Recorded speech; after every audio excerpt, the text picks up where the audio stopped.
Akala ko ikaw ay aking totoo sa aking paningin, ngunit nang ikaw ay yakapin, naglalaho sa dilim.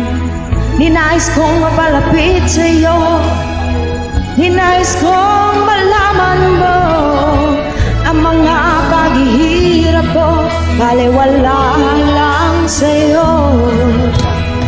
Ikaw ay aking minahal, kasama ko ang may kapal, ngunit ako pala'y naging isang hangal, naghahanga ng isang katulad mo.